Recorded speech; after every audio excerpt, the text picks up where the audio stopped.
En esta mañana le he dado muchas vueltas a la cabeza y lleva ya muchos años dándole.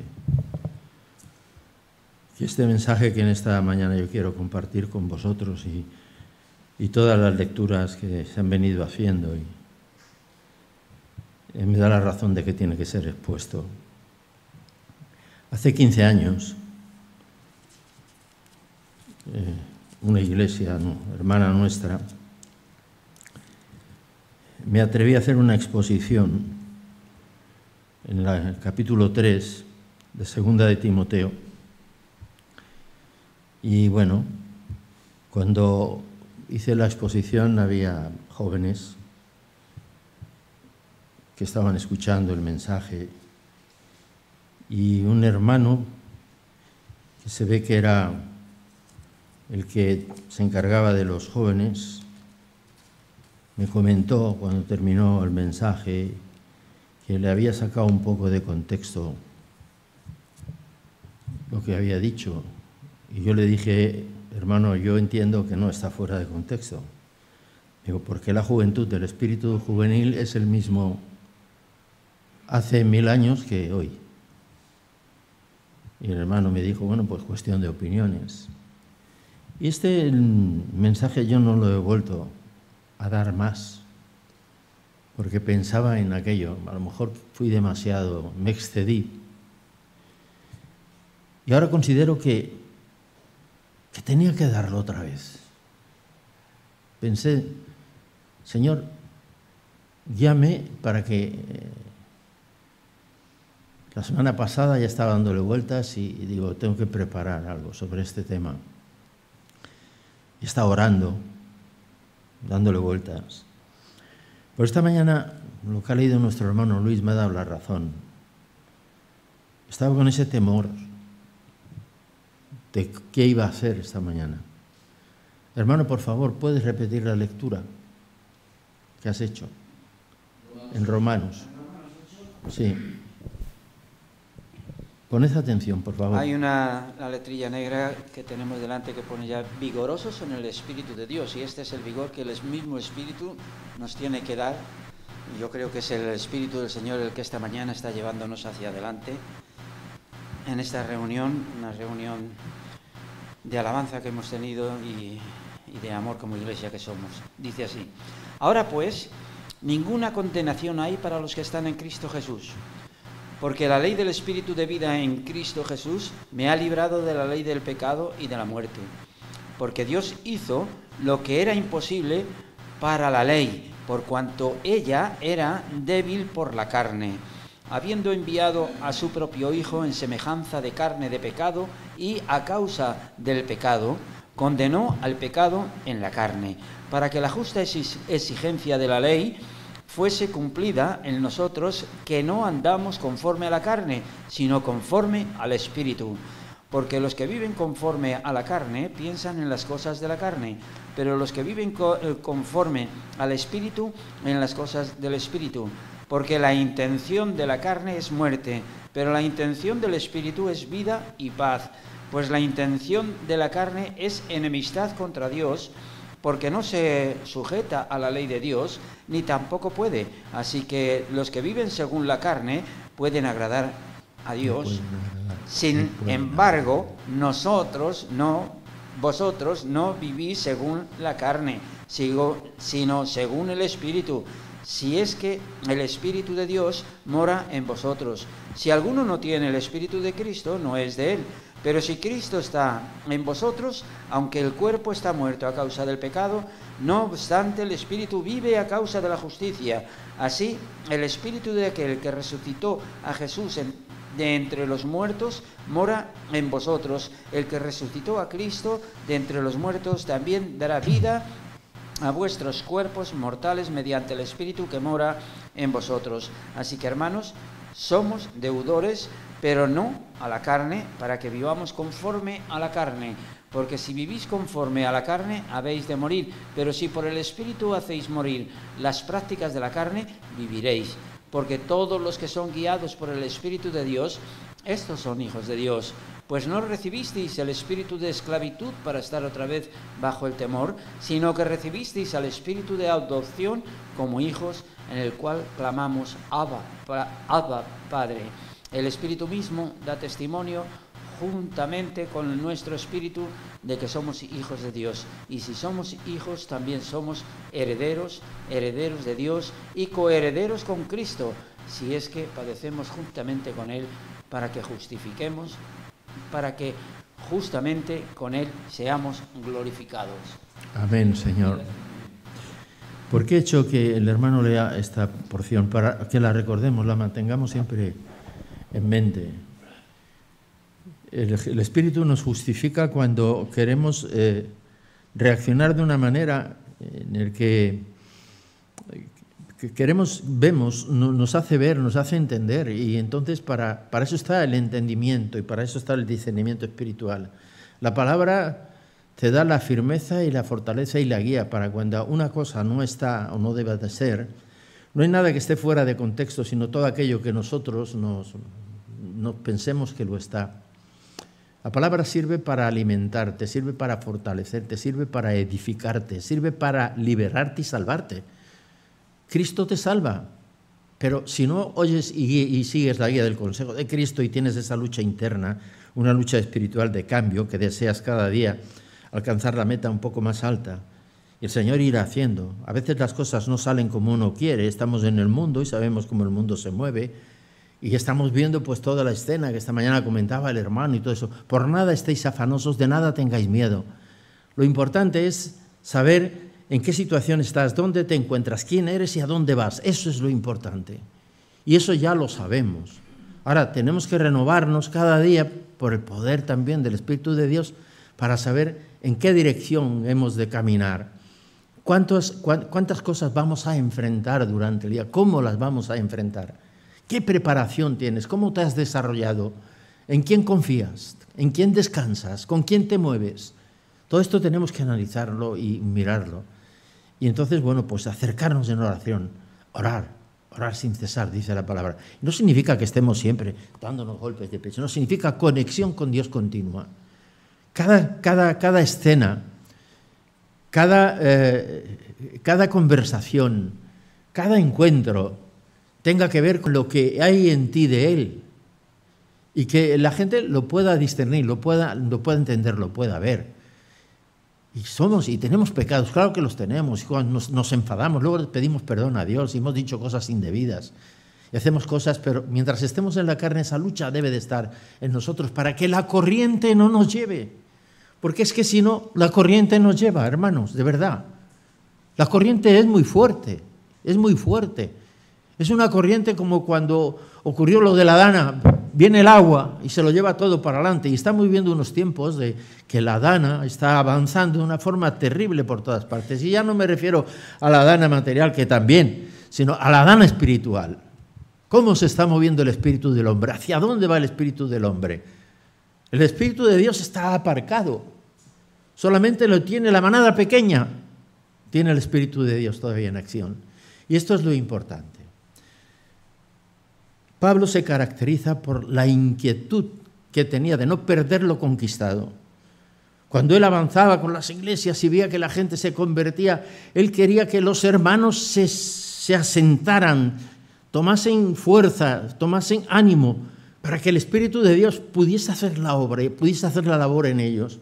Y tenían que luchar con una sociedad que no era mejor que esta en la que estamos. Esta sociedad es una sociedad mucho más rica que era aquella, posiblemente. Tiene más cosas materiales en las que pensar, cómo moverse, más distracciones, más entretenimientos.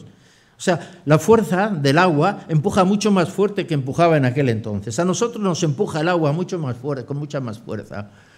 Y tenemos que resistirnos, mucho más que se resistían ellos. Porque la resistencia que hemos de tener tiene que ser muy solidificada en el Señor, para que el Espíritu de Dios a través de su palabra nos vaya abriendo el entendimiento y nos dé capacidad en cada momento de saber en qué lugar nos encontramos, por dónde van a ir los tiros, como se suele decir, ¿no? Y recuerdo que aquella vez yo hablé a los jóvenes y les dije pues eso, que vigilasen, que tuviesen cuidado, que tuviesen, claro, este hermano dijo, no era necesario decirle estas cosas. Yo pensé para mí, bueno, el Señor sabe. Y no con esto quiero decir que es que yo tuviese la razón. Posiblemente el hermano en ese momento tenía la razón. Posiblemente, no digo que no. Pero vaya, que aquellos jóvenes de entonces son los mismos jóvenes de ahora, ¿entiendes? Muchos de ellos quizá ya no estén o se hayan marchado, ¿no? Y otros habrán quedado, ¿no? Pero lo importante es que aquí es universal lo que está diciendo aquí el apóstol en Timoteo 3, capítulo 3 de segunda de Timoteo. Dice, también debes saber esto, que en los postreros días vendrán tiempos peligrosos. No dice vendrán tiempos malos, dice peligrosos. ¿Peligrosos de qué? Corremos el peligro precisamente de que la tormenta nos lleve, si no estamos firmes en la fe. Si no sabemos quiénes somos, si perdemos la identidad, nos dejaremos llevar por cualquier viento, no solo ya de doctrina, sino también de otras cosas que no son doctrinas y que están ahí, que nos llaman la atención, nos entretienen, nos distraen. ¿Por qué? ¿Por qué pasará eso? Ahora sí que podemos hacer un análisis de que cuanto el hombre más conoce y más avanza, más está contra Dios, más se cree libre de su destino, más piensa que por sí mismo puede hacer lo que quiera. Las cosas buenas, las cosas agradables, las cosas que traen satisfacción, de ahí se hacen los dioses. Antes los dioses, aquella gente primitiva, se hacía un dios, como dice el apóstol Isaías, ¿no? Cuando lo está explicando, y Jeremías también, se hacían un ídolo y de ese ídolo pues lo adoraban, hacían, como bien comenta, ¿no? Hacían una parte, hacían comida con la otra tal, y luego hacían lo que les sobraba a un ídolo y lo adoraban. Hoy día estamos haciendo lo mismo, pero en forma diferente, porque hoy los ídolos ya nos los dan prefabricados, ya nos los dan hechos. Pero nosotros nos entregamos a ellos de la misma manera que se entregaba aquella gente. Y los ídolos de hoy hablan, los ídolos de hoy se mueven, los ídolos de hoy son mucho más distraídos, mucho más entretenidos, mucho más atractivos para pillarnos que en aquel entonces. Aquella gente, pues... Y fijaos lo que dice, porque ¿qué pasará en los tiempos peligrosos? Tiempos peligrosos por eso. Es que el apóstol cuando está escribiendo esta carta, aquel hermano me dijo a mí, hombre, que hacía referencia a su generación. Digo, no es su generación. Hacía referencia a los hombres, porque tenemos esa tendencia a ser en aquel entonces y ahora también. Lo que pasa es que cambian las maneras, las formas y las cosas, pero el hombre sigue siendo el mismo, en aquel entonces y ahora. ¿Cómo serían las personas? Amadores de sí mismos, avaros, vanagloriosos, soberbios, blasfemos, desobedientes a los padres, ingratos e impíos, sin afecto natural. ¿Y qué quiere decir que no tienen afecto natural? Que no tienen prójimo, que voy a lo mío y me da igual, caiga quien caiga. Es la manera del carácter, la manera de entender la vida, la manera de afrontar la situación. El entretenimiento. El ídolo nos entretiene. Y vamos detrás. No nos damos cuenta, pero vamos detrás. No somos capaces de confirmarnos. Porque no hay afecto natural. No apreciamos al prójimo. No entendemos el significado que tiene amar a tu prójimo como a ti mismo. Que aquel hombre o aquella mujer que está a tu lado, que está contigo, tiene necesidad también de ser atendido, tiene necesidad de ser escuchado. Hoy nadie escucha a nadie, hoy todo el mundo va, como dicen ahora los jóvenes, a su rollo, ¿verdad? Entonces hay necesidad, y hay necesidad comprada. Se paga por ser atendidos. Con los ancianos que están viviendo solos, que tienen que pagar la ayuda. Hoy todo va comprado. No nace nada de la fuente de la vida, no nace nada del amor, no nace nada de la esencia divina. Todo nace de lo que el hombre quiere ser. No tienen afecto natural. Dice, sin afecto natural, implacables, calumniadores, intemperantes, crueles, aborrecedores de lo bueno, Es que es así, hermanos, es que este es el movimiento continuo en el que estamos viviendo en nuestros días. Es así, no cabe la menor duda. ¿Y cómo son? Pues son, fijaos, traidores. ¿A quién traicionan? En primer lugar, a sí mismos se están traicionando, ¿no? Porque no tienen un equilibrio sano, ni mental ni físico. Los vicios, el querer ir más allá de lo que puedes, impetuosos, con empuje, con fuerza, que queriendo tener lo que no tienes y deseas, pero ahí infatuados, es decir, se infatúan, se creen que son más que nadie. Amadores de los deleites más que de Dios. ¿Es cierto que amamos los deleites más que Dios? Pues sí, hermanos, estamos en una sociedad de consumo en el que nada es suficiente, siempre queremos más. Si tengo 3, quiero tener 4, y voy y compro todo lo que puedo y me gasto, me inducen, me enseñan, me dicen, y yo tengo que comprar y tienes que comprar, y tú compras y amontonas y no lo usas y lo guardas. A tirar para adelante. El mundo se acaba. ¡Hala! A por cosas.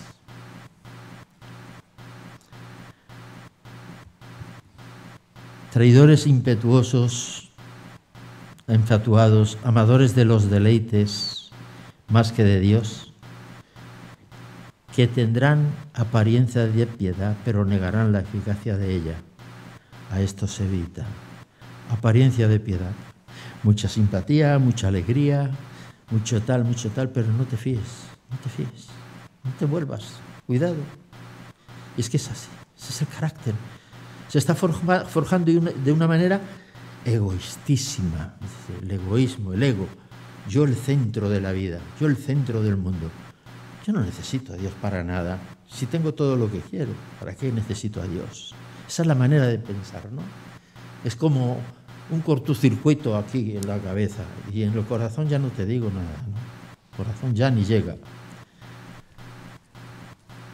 Dice que se caracterizarán, es decir, que caracterizarse significa formar un carácter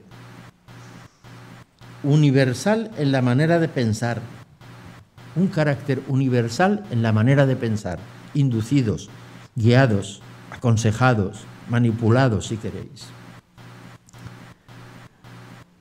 Sin criterio, dejándose llevar por el qué, sin saber el por qué. Me dejo llevar por lo que sea, sin saber para qué, pero me dejo llevar. Amaestramiento masivo. Amaestramiento masivo. Lo que dice los medios de comunicación, lo que dicen las redes, lo que dicen.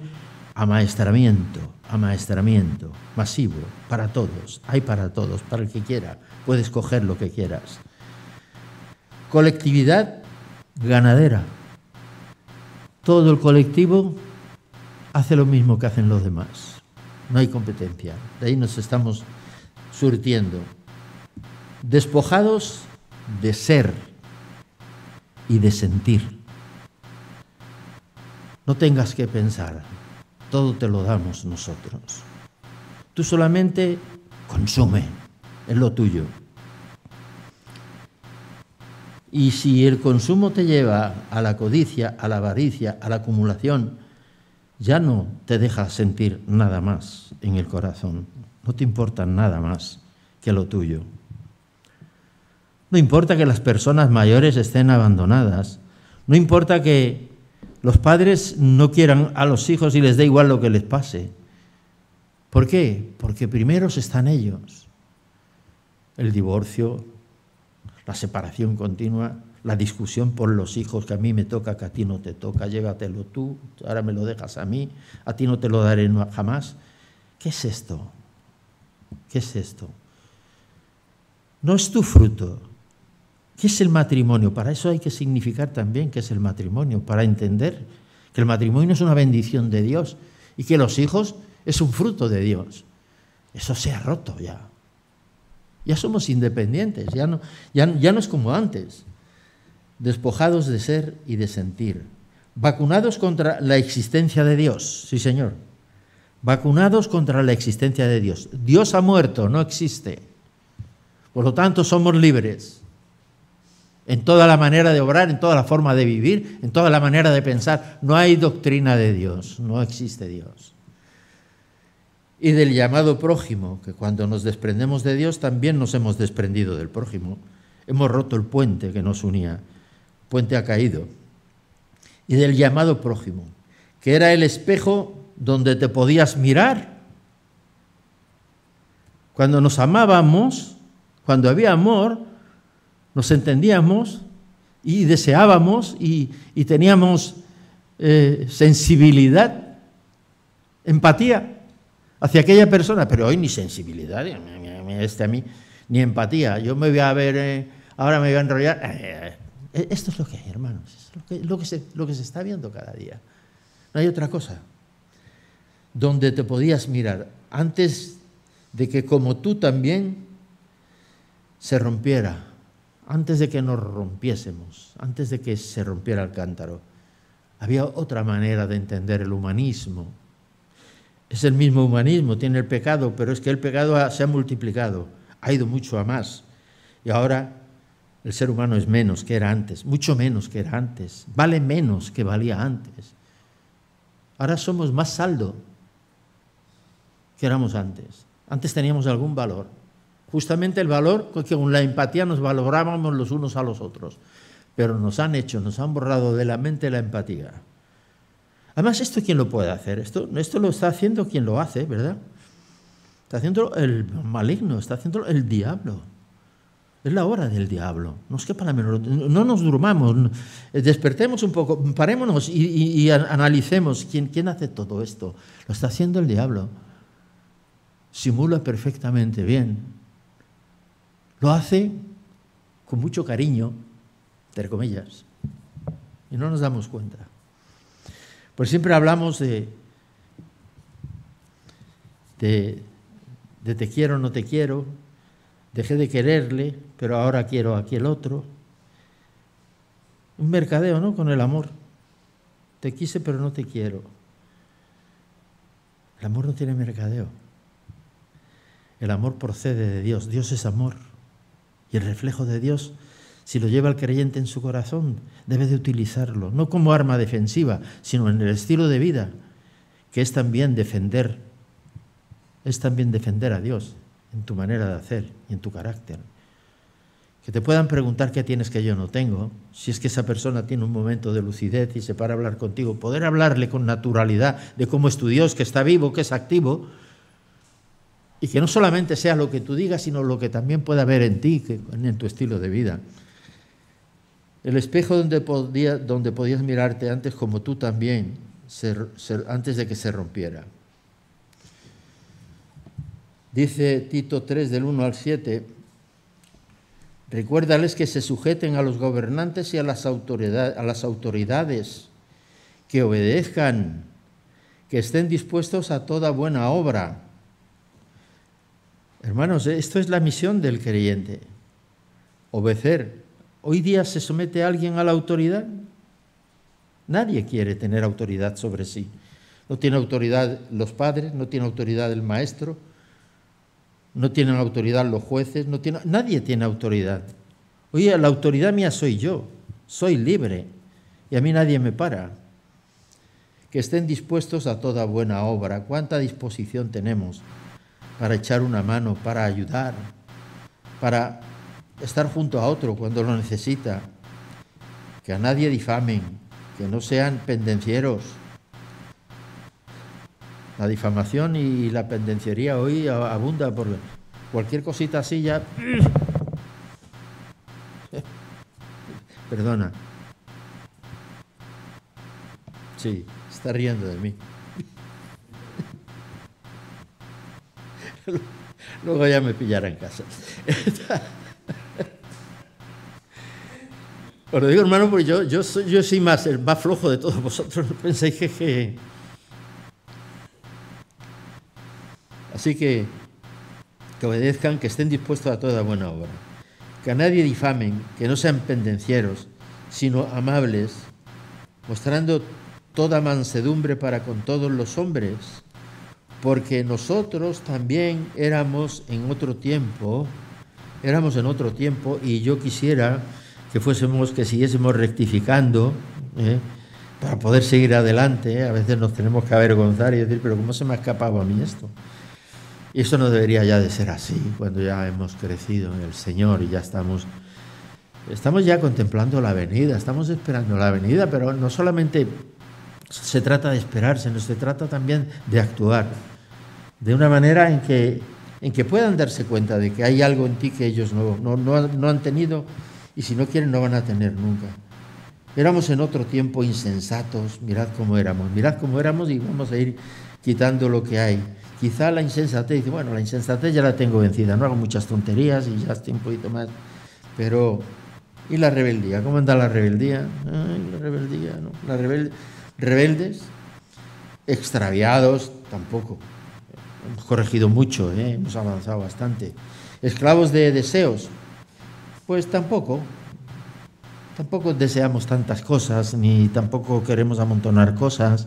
Por lo menos los que estamos ya cada día teniendo el encuentro en oración con el Señor, vamos rectificando, pero de todas maneras ya la palabra nos advierte en qué trampas no debemos de caer, estar muy vigilantes. Extraviados, esclavos de deseos, esclavos de los deseos. Esto lo hemos dejado también un poquito aparcado. No vamos en competencia con aquella gente que compra, que amontona. Esto también nos llama la atención, ¿no?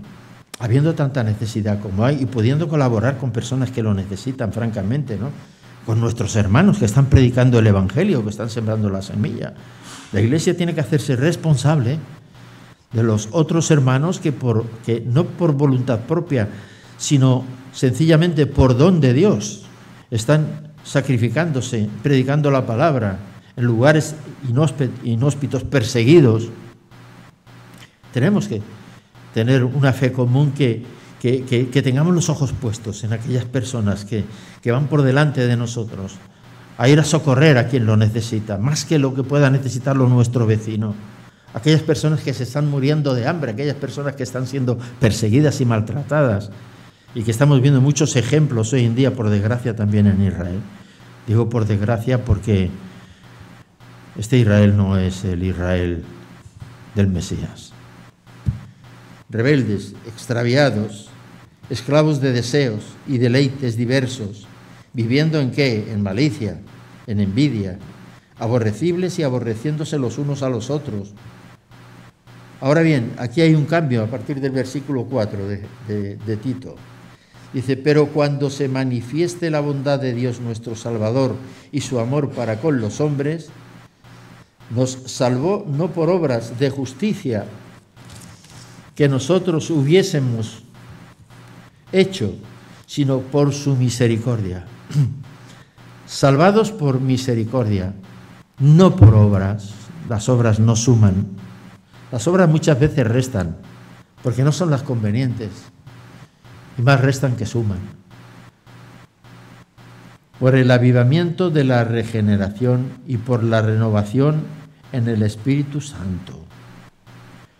Yo soy muy insistente con el Espíritu Santo, y a veces lo he comentado y lo vuelvo a repetir. El Espíritu Santo no es un inquilino que está ahí, está pagando el alquiler. Es el dueño, es el Señor, el que dejó Cristo en herencia, que nos guardase, nos guiase y nos abriese el entendimiento y nos mostrase cómo es el reino de los cielos y peleara por nosotros la buena batalla. Esa es la labor del Espíritu Santo. La renovación, el Espíritu Santo, el cual derramó en nosotros abundantemente por Jesucristo nuestro Salvador. O sea, quiere decir que derramó, y derramar significa llenar del todo hasta que sale. Y eso fue lo que hizo cuando envió al Consolador. El Consolador llena, el Consolador satisface, el Consolador aconseja. El Consolador es el luchador que tienes a tu lado para defenderte. Es el Consolador.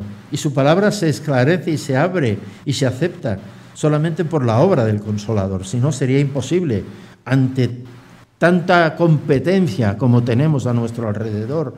Pero el Espíritu de Dios está diciendo, no, eso no es competente.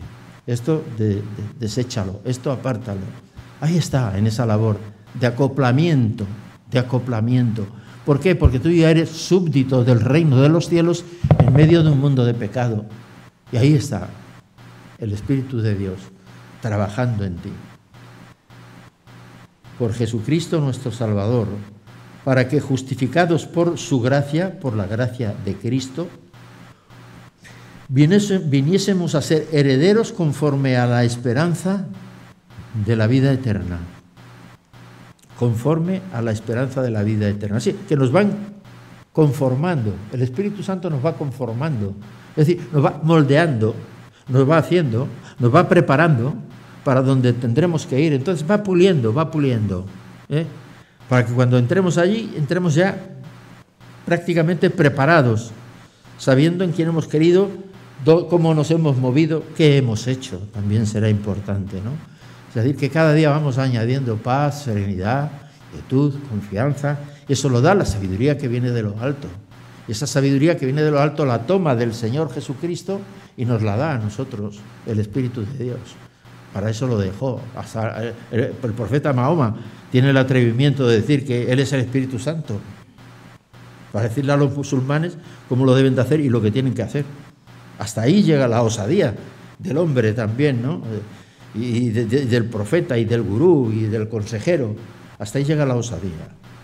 Dice que el Nabí es el que tenía que anunciar, y ese es Jesucristo. Y Él es el consolador. O sea que, pero no deja de oír, también dice que es Israel. Israel significa príncipe heredero de Dios, cabeza de Dios. Israel. Es Dios y Israel es cabeza. Y Él se dice a sí mismo Rasulullah, que quiere decir príncipe de Dios, cabeza de Dios. O sea, que se aplica el nombre de Israel por Abraham. Y se aplica el del Espíritu Santo porque Cristo dijo, os enviaré al Consolador. Y dice, he aquí el Consolador, soy yo. Esta es la religión musulmana, definida en cómo creen y en qué se basan, cómo se fundamentan, ¿no? Pues el Espíritu Santo ha hecho morada en el creyente, y el creyente es templo del Espíritu Santo. Es la fuerza de Dios, es la presencia, es la esencia de Dios, es la persona del Espíritu, dice. Así que, amados hermanos, hemos recibido por herencia al Espíritu Santo para que viniésemos a ser herederos conforme a la esperanza de la vida eterna. Herederos conforme a la esperanza de la vida eterna.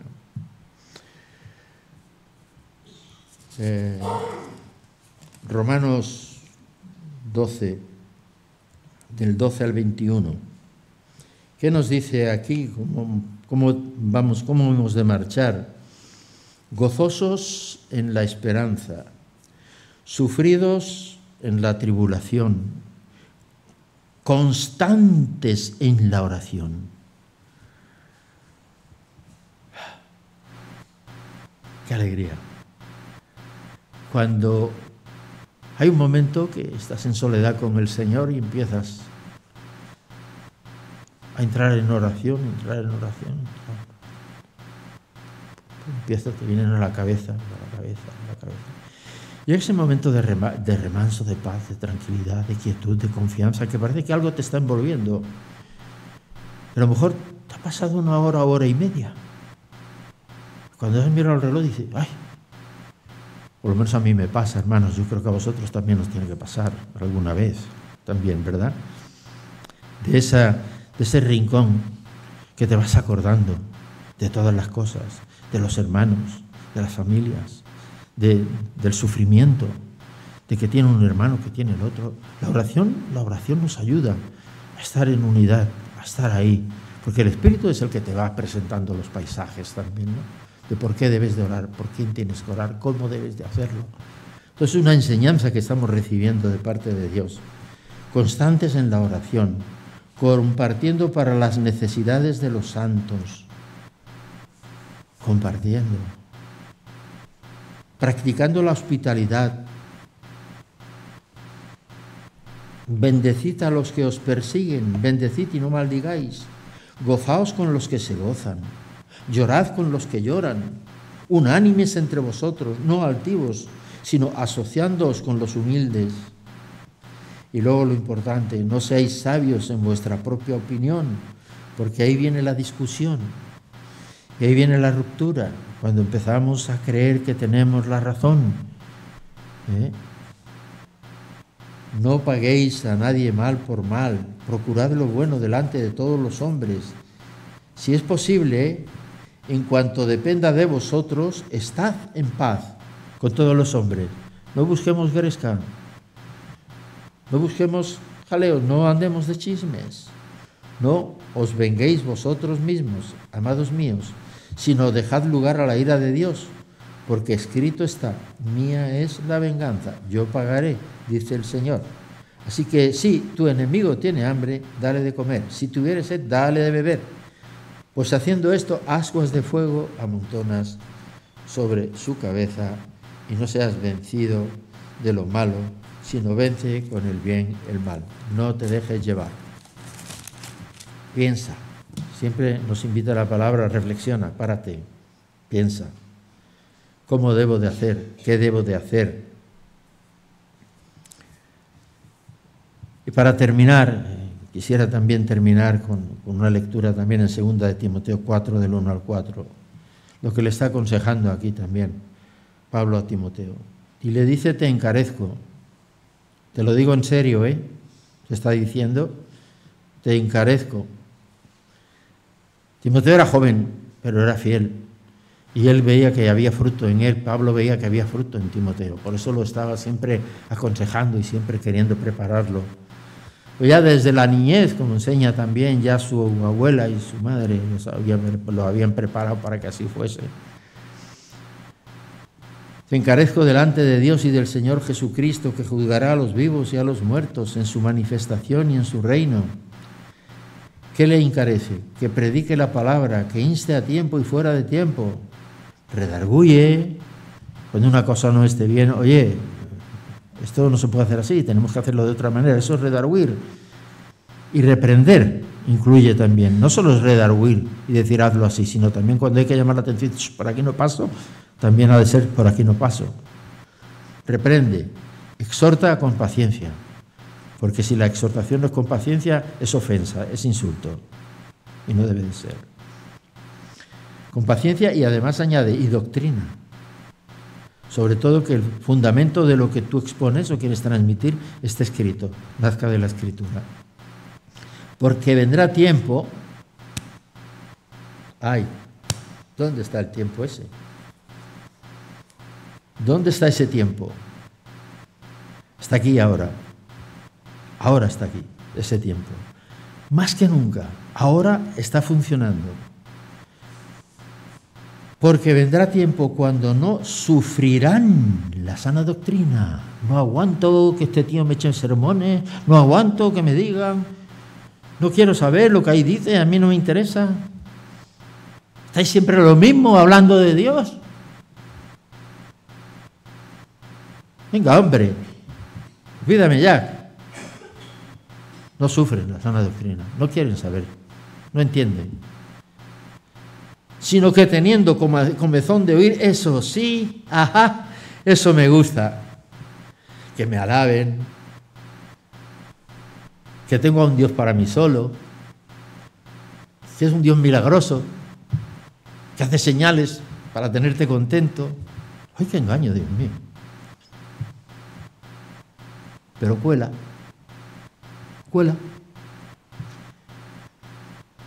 Comezón de oír se amontonarán maestros conforme a sus propias concupiscencias. Lo que a mí me gusta, lo que yo siento, lo que yo quiero. Eso es lo que el Señor me da.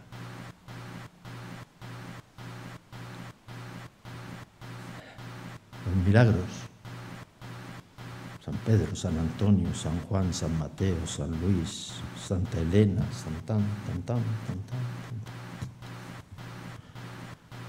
Cristo murió por ti en la cruz. Tu vida, por su vida, es lo único que vale. No hay otra cosa. Que el Señor nos bendiga y nos ayude.